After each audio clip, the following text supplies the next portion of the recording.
things about the quiz. I have shown, I have uploaded the grades. You should be able to see it, and I have opened the quiz this time because last time there was a problem. You cannot see the feedback and the marks for each question. So this time it should not happen.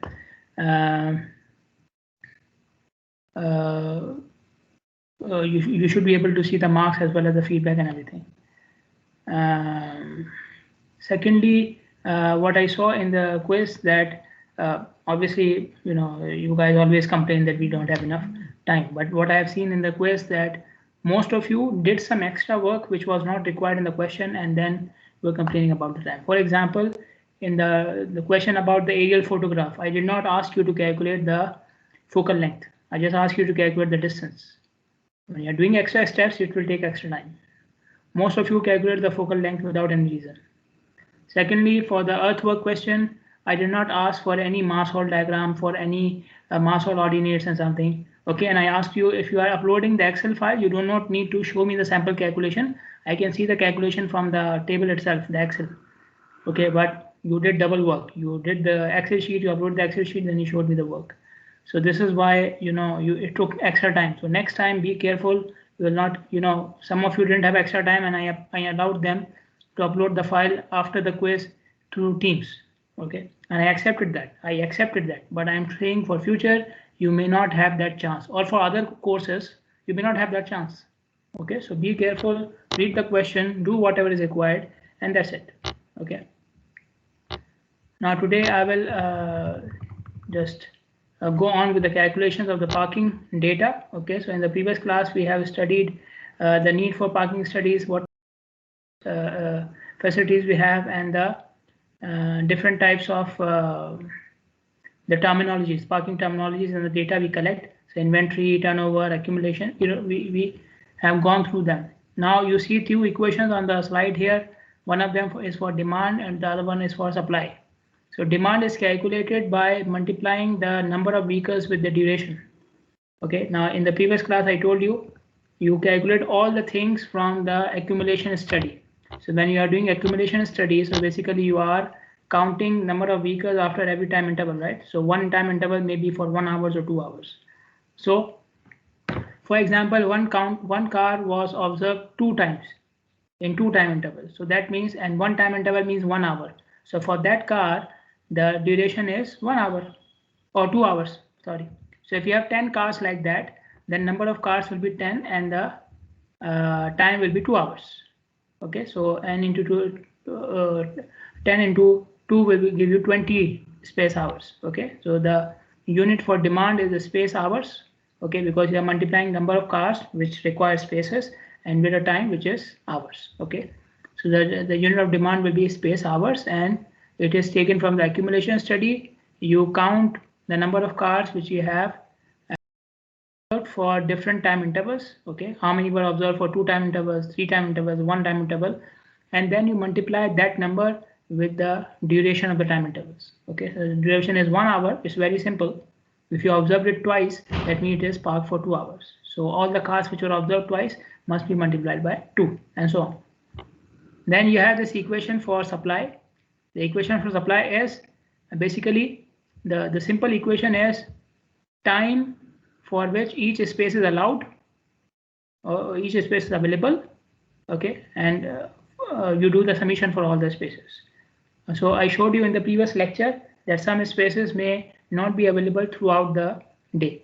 Okay, I showed you the table in which there were separate columns for spaces available for limited time and spaces available for 24 hours. Okay, so you take or you find out how much time each space is available. Okay, and you add all the times for all the spaces. You add the time for all the spaces. Okay, one space available for 24 hours, the other one is available for 20 hours, and so on. So you take the time of each space and you add them together. Okay, now you see this factor F here. Okay,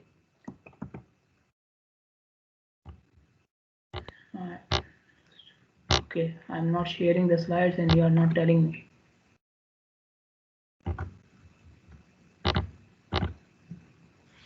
Okay, so we have this F factor here, and this F factor is known as the efficiency factor. Efficiency factor. This factor is for the time you waste when you are coming in or going out of the parking space. The time which you waste in coming in and going out of the parking space. Okay. So when you are coming out of the parking space, going in, you take some time, and in that time, parking space is not fully occupied and it is not fully empty as well. So that time is considered as wastage, and the efficiency factor takes care of that. So efficiency factor is around 0.8, 0.9, something like this. So for example, if efficiency factor is 0.8, that means you are wasting 20% time in this coming in and going out. Okay, so the wastage of the time is the remaining of the efficiency factor. Okay, if you are not wasting any time, that means efficiency factor will be 1. Now this is an example here. I have taken a data from a senior design project which was done by my students, and this is the data from our campus. So you can see that there are 18 spaces. Okay, and the data is taken for 4 hours. Okay, each hour was an interval. Okay, so this is the real data, and you can see, for example, the space number 1. So you can see the license plate numbers of the vehicles here. These are the license plate numbers of the vehicles, and these license plate numbers, if they are repeated, that means the same vehicle was parked for more than 1 hour, right? So you see in space number 1, same vehicle was parked for 4 hours.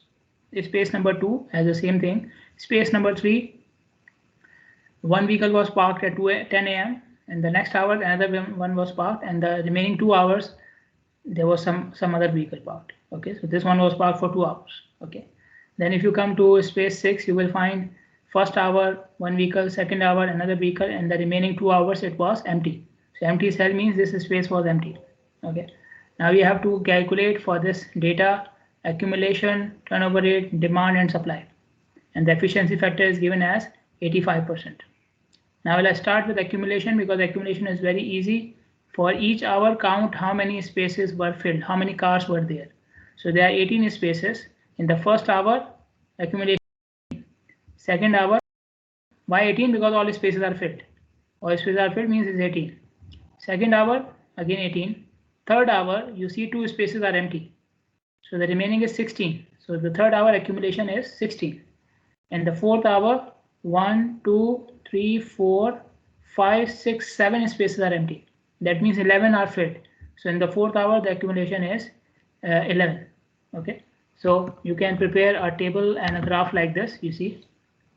Okay, so you can prepare a table like this. So for each hour, you have the accumulation, which is basically the number of spaces filled or the number of cars present in the parking area, and you can plot them like I plotted here. Okay, so this is for the accumulation. Then for supply, supply is again very easy. Supply is I showed you this equation. Okay, the time for which each space is available should be added. Now we have 18 spaces, right? And each space is available for 4 hours. Why 4 hours? 124 hours, because my study period is 4 hours. So I am not interested in whether this is available, this space is available at midnight or not. I'm only available if the space is, I'm only interested if the space is available from 10 a.m. to 1 p.m. This is my peak hour. And you know, in the university, in our campus, this is the peak hour. When there was before COVID, this was the peak hour from 10 to 1 p.m. This was the peak hour. So I'm only interested if the space is available in these 4 hours or not. Okay, so 24 hours is not my concern. So the time period, maximum time period for which I will count is 4 hours. Okay, after 4 hours the space available or not, it's not my problem. It's not my concern. Okay, so all 18 spaces are available for 4 hours. Okay, so 18 multiplied by 4. 18 multiplied by 4. Instead of doing 4 plus 4 plus 4 plus 4 18 times, you can do 18 times into 4. That would be also summation. And then you multiply with the efficiency factor. Then you multiply with the efficiency factor. So the efficiency factor is 0.85. Okay, so if the efficiency factor is 0.85, then the demand will be 18 number of spaces into the time for which they are available, 4 into the efficiency factor, which is 0.85. How much will you get?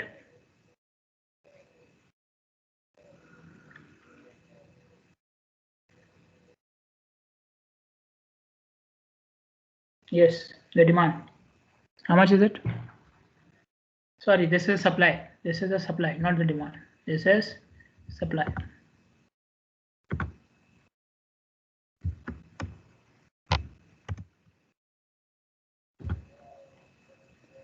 Yeah. So what is the supply here? Anyone? 61.2 space hours. Okay. 61.2 space hours. Now moving on to turnover. Turnover rate is very easy to calculate if you know the number of vehicles. Turnover was number of vehicles observed upon number of spaces. Number of vehicles observed upon number of spaces. I already know the number of spaces. Number of spaces is 18. 18 spaces. So how many vehicles I observed? This vehicle was observed 4 times, but it is one vehicle, so I will count it as 1. This vehicle was observed again 4 times, but again it's one vehicle. Okay, so you just have to count how many different number plates you have, how many different registration numbers you have. Okay, so there's 1, 2, 3, 4, 5, 6, 7, 8, 9, 10, 11, 12, 13, 14, 15, 16, 17, 18, 19, 20, 21, 22, 23, 24, 25, 26, 27, 28, 29, 30, 31, 32. Okay, so 32 vehicles and 18 spaces. So turnover rate will be 2 divided by 18. Okay.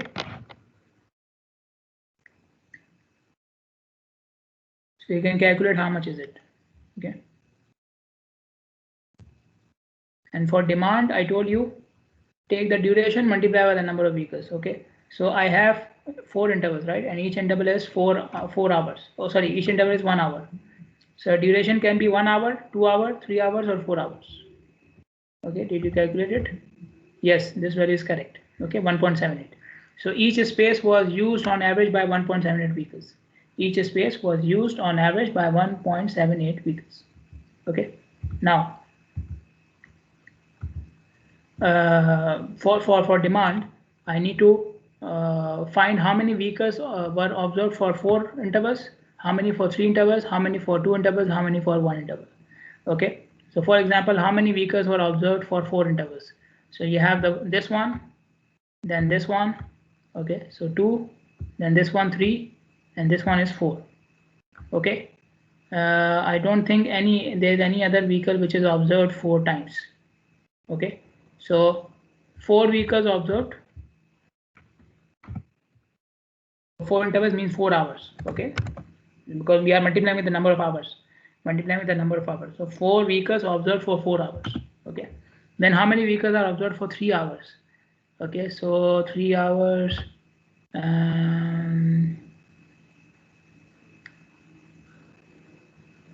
This one,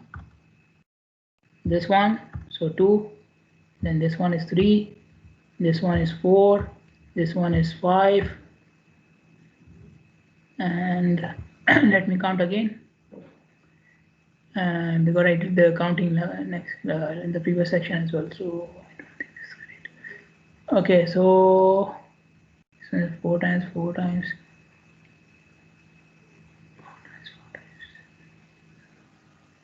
This one is 2 times this one. Okay, so it's 1, 2, 3, 4, 5. Okay, 5 vehicles which are observed in 3 intervals. So 5 multiplied by 3, because each interval is 3 hours. Okay, then how many vehicles observed for 2 hours? Okay, so for 2 hours, this one. Okay, and this one. Okay, so this is 1, this is 2, this is 3, 4, 5, 6,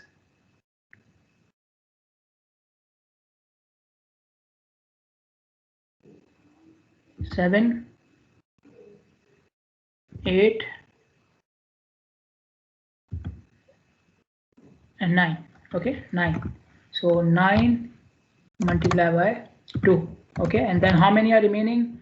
So we have 4 plus 5 plus 9, so 18. Total was 32. So 18 minus 32 will give you 14. So 14 vehicles are observed for 1 hour. Okay, so this will give you the total demand. Okay, you can calculate the total number here. This will give you the total demand, and the total demand in this case is 63 space hours. 63 space hours. I've already calculated it. So this is 63 space hours. Okay. Then let us look at another example. This is a different sort of example. Okay, you will apply the same equation for demand and supply, but this is slightly different. So you have a parking garage owner. Somebody has a parking garage in a CBD area. CBD means Central Business District, which has the business and commercial activities. So in that area, they have some, they have a, they have a garage. Okay, so it's like a gold mine. Okay, if you want to invest there. Your business can go up and down if you are owner of a shop, but if you are owner of a parking garage, your business is bound to flourish. Okay, so he found that the total demand of that area, out of the total demand of that area, 20% who come to his garage have to park outside.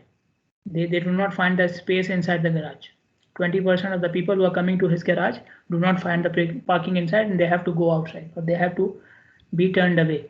Okay, his time period is from 8 a.m. to 6 p.m. So these are the business hours in which he wants to use he wants to make the garage available. Okay, so the study period is 10 hours. His period of interest is 10 hours. Okay, so in these 10 hours, whoever is coming, out of all those people, 20% do not find the parking space inside the garage. The people who find the parking space in the garage, 60% of them are commuters. Commuters means people who go on daily basis to some place. Okay, so these will be the people who are going to this area for their jobs. Obviously, you are going for shopping or some other purpose, you will not go for on daily basis. Okay, so you will not be a commuter for that area. So 60% of the people who are parking inside the garage are commuters, people who go there on daily basis, mainly for jobs. Okay, and these people obviously will park for longer time because they have to spend full office hours there. So their parking duration is 9 hours. 60% of the people who are parking inside come there on daily basis, and their parking duration is 9 hours. The remaining are shoppers, people who go there for shopping, and their parking duration is 2 hours. So how many are remaining? 40%. So people who are parking inside, 60% are commuters who park on average for 9 hours, and the remaining 40% are shoppers who park on average for 2 hours. Okay, now this is for people who are parking inside. People who are parking outside, 20% of them are commuters. So people who are parking outside because they don't find the space. So 20% of this 20%. This is 20% of people who are parking outside. So this is 20% of the 20% of total. Okay. So 20% of the people who are parking outside are who are they? They are commuters. Okay.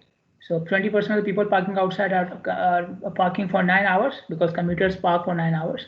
And the remaining are basically 80% of them shoppers which park for 2 hours. Okay, now this guy is saying, why don't I expand my business and I accommodate these people, these 20% who are parking inside my garage as well, so I will earn more. So how much expansion should I do in my garage to accommodate these 20% people who are parking outside? Okay, the efficiency factor of the garage is 0.9. Now, by the way, efficiency factor goes up and down on the type, based upon the type of the parking area.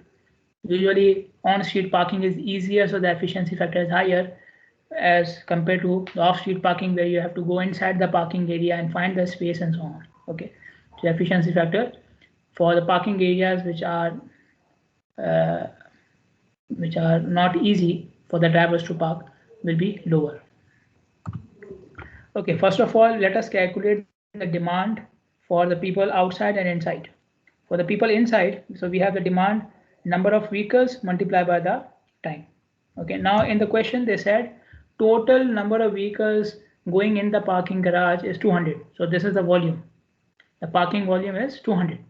200 vehicles go inside the garage from 8 a.m. to 6 p.m. So this is the total parking volume for inside. Okay, so this is what this 200 is 80% of the total demand.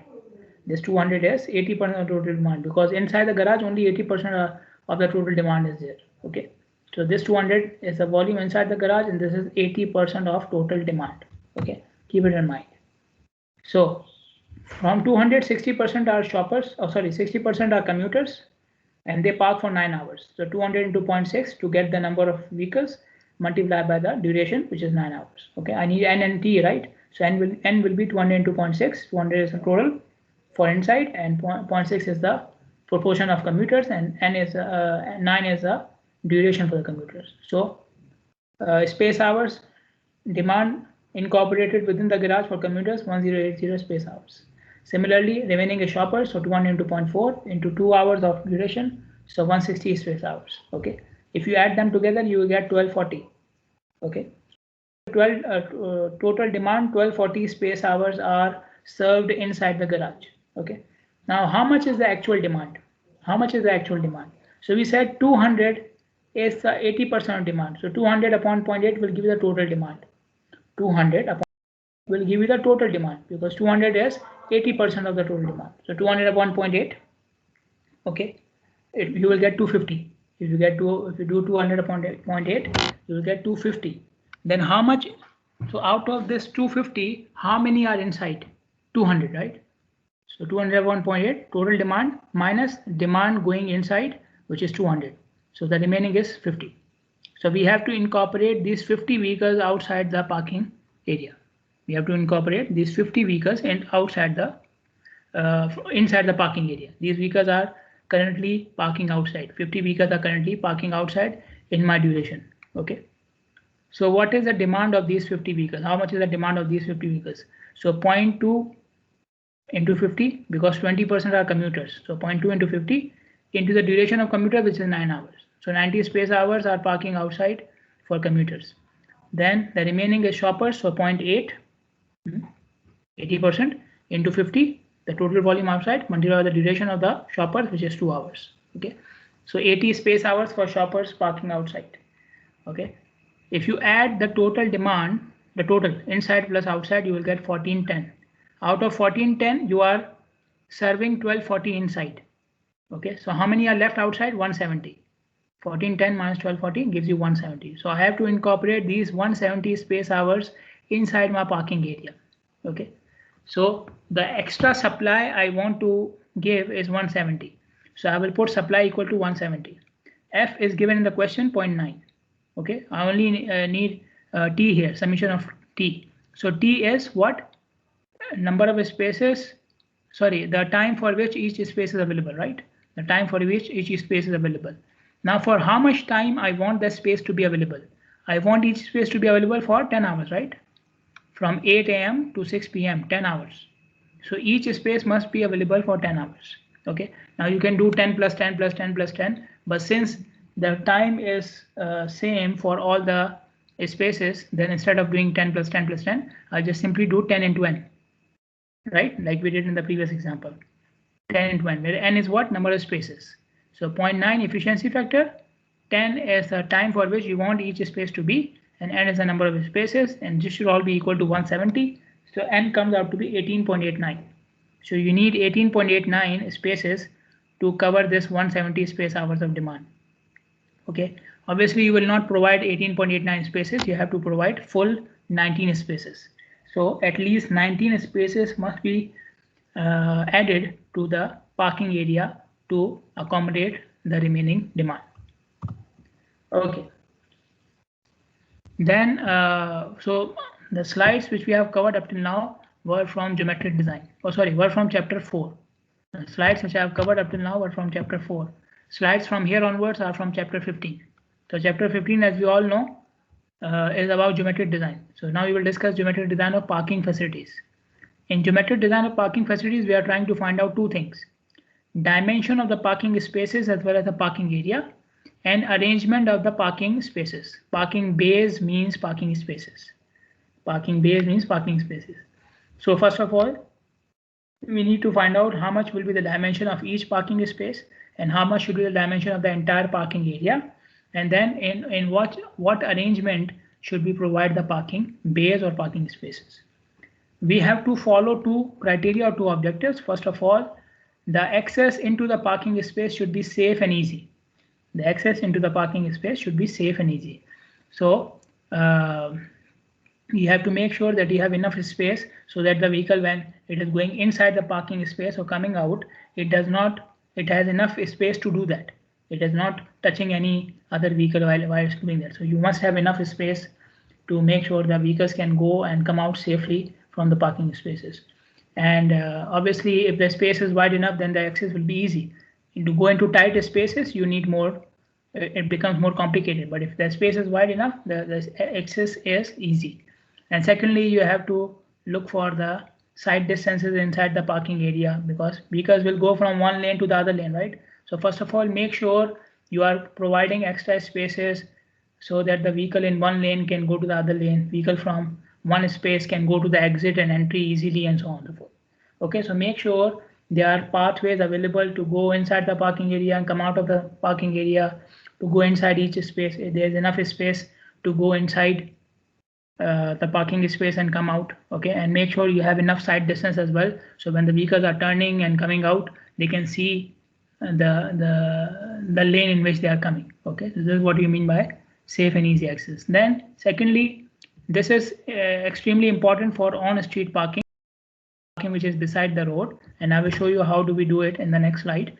But make sure the flow of traffic is not disturbed on the streets because of the vehicles going in the parking space or coming out of the parking space. So you have to leave some gap between the parking spaces on the side of the road and the lane, the travel lane itself. Okay, otherwise, if there's no gap, then the vehicle coming out of the parking spaces or going into the parking spaces will, when they are trying to go in or come out, they will be hindering or interrupting the flow on the travel lane. Okay, so make sure this does not happen. So obviously, this is more important for on-street parking. Off-street parking is off the street. Okay. You may give enough space. For example, here you see a surface lot. So between the two lanes of between the two sides of the parking spaces, you should provide enough space so that even when one vehicle is coming out, there's enough space for the other vehicle to cross. But it is not important, okay, because this vehicle is already inside the parking area. Okay, it is not important to have enough space here. For on-street parking, it is important because you will be hindering many vehicles which are not basically parking there. Okay, now we will discuss for on-street parking. Now, on-street parking spaces or parking bays can be parallel to the curb or inclined to the curb. Okay, and I already showed you, okay, in the previous class as well, but I will make it again. So this is your curb, so you can have a parallel parking like this, or you can have an inclined parking. This is 90-degree incline. Similarly, you can have 30-degree incline, 45-degree incline, and so on. Okay, so these are different options available for on-street parking. Okay, normally, now if you give parallel parking, then you need more space along the curb, right? This is the length of the car, so length is more than the width. So if you give parallel parking, then the number of spaces along the curb will reduce. The number of parking spaces you can provide along the curb will be less. But if you give, for example, 90-degree parking, so I need less space along the curb, right? One space required for one parking space, the width required for one parking space will be less. So I can have more parking spaces along the curb, right? And so on. So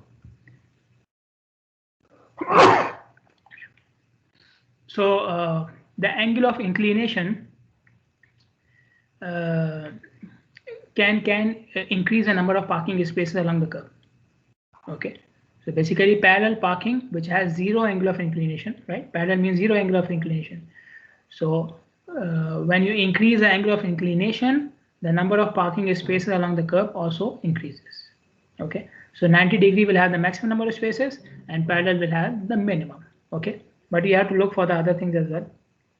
Now the dimensions which I will show you in the next slides are for car parks. Okay, because parking areas for trucks and buses are rarely designed.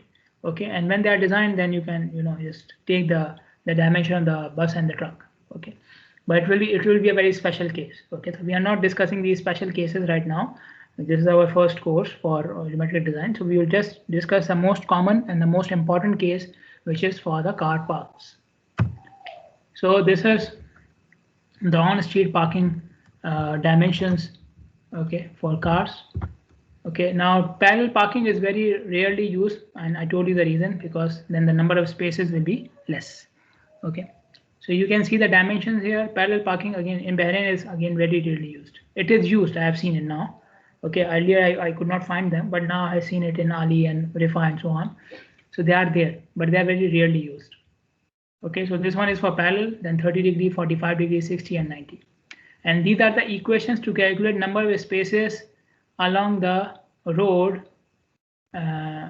for each angle. Okay, so because of the angle of inclination, okay, the width is changing, the width and the dimension of the space is changing because of the angle of inclination. So that's why the equation is also changing. Okay, so n in those equations, the number of spaces along the road in which you are allowing the parking, and L is the length of the road in which parking is allowed. L is the length of the road along which parking is allowed. So parking is allowed for, let's say, 1 mile. So L will become 1 mile or 5,280 feet. Okay, in feet, obviously. Now, so you see the for parallel parking, let's say, the length along the curb is 22 feet for each parking space. The length of the car is 18 feet. The actual length of the car is 18 feet, but we are giving 22 feet. Why? Because we have to leave some space between one car and the other cars at the front as well as at the rear side. So you need some like 2 feet extra space at the front as well as the rear, so that the cars can safely park without touching or hitting the other car. Okay. The width of the parking space is 8 feet. Okay, but you see there's 18 feet here as well. So 8 feet is the width of the parking space, and 18 feet is the width till the street. So the street will not start from here. This is not the edge of the street. The edge of the street is this one. So the edge of the street must be 18 feet away from the curb for parallel parking. The street must be 18 feet away from the curb for parallel parking. Why? I already explained the reason in the previous slides, that the cars which are coming inside or going outside the parking space must not interrupt the flow on the street. So this extra 10 feet is given so that when the car is coming out of the parking space, going into the parking space, it is doing this in the extra 10 feet. Okay, this extra 10 feet of space is left for that. Okay, so the car can leave the street and then do whatever it needs to do in the parking space itself, in the parking area itself. So 18 feet is the width of the parking area, and 8 feet is the width of the parking space itself. So we are giving extra 10 feet for the cars to do their maneuvers inside and outside the parking spaces without interrupting the flow on the street. Okay. Then for inclined parking, again the length is 18 feet, the width is 8.5 feet. The length along the curb is 17 feet now. The width required along the curb is 17 feet now. Okay. The width required perpendicular to the curb is 16.4, and again the street is almost 10 feet more than the parking space. The edge of the street is 10 feet away further, almost 10 feet away further from the edge of the parking space. So if this is 16.4, then this one is 26.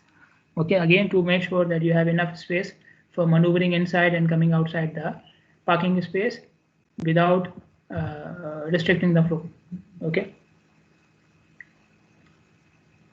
And now you see, so 17 feet required along the curb, and L is the total length of the curb. Then the number of spaces should have been L upon 17, right? The number of spaces should have been L upon 17, while you are deducting 2.8 feet. 2.8 feet is the space wasted because of the angle of inclination of the last parking space. So you are providing parking space like this, right? So when you come here, so this space is left. It is empty, but you cannot use it. And this space is empty. Why? Because of the inclination of the last parking space. So 2.8 feet is the space wasted along the curb because of the inclination of the parking space at 30 degrees. So you can see for 45 degrees, this space is 6.7. For 60 degrees, this space is 6.6. And for 90 degrees, you don't waste any space. Okay, so there is no wastage if you are doing parallel parking or 90-degree parking. Okay, there's no deduction here. Okay, and then you can see the width required for 90 degrees is 8.5. So when you divide L with 8.5, you will get the highest number as compared to any of these numbers, right? in these numbers, in these equations, the denominator is higher. So obviously number of spaces will be less. And one more thing which you can see from here, total width required till the edge of the street for parallel parking is only 18 feet. Total width required for 90 degree is 43 feet. For this one 37, this one 30. So when you increase the angle of inclination, you are increasing the number of spaces n, but you also require more width till the edge of the street. The width required for the parking space or for the parking area will also increase with the angle of inclination. So you are increasing number of spaces as well as the width required. So on some locations, you may not have enough width to accommodate a 90 degree parking. So you have to go for the other angles. Okay. These are dimensions for standards for Bahrain for 30, 45, 60, and 90 degrees. Okay. And you have the dimensions here A, B, C, A, B, and C. What is A, B, and C? All dimensions are in meters. Okay. A is the inclined width of the space. B is the length along the curve, and C is the width perpendicular to the curve. Okay, so A is the width, inclined width of the space, B is the length of the space along the curve, and C is the width of the space perpendicular to the curve. So if you are doing 90 degree parking, then A and B will be equal, right?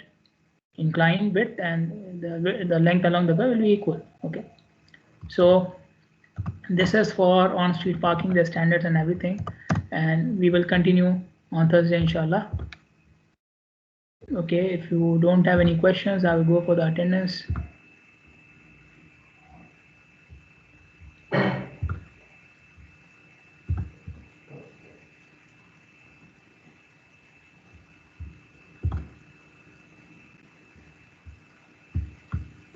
All of you are from section 2, right?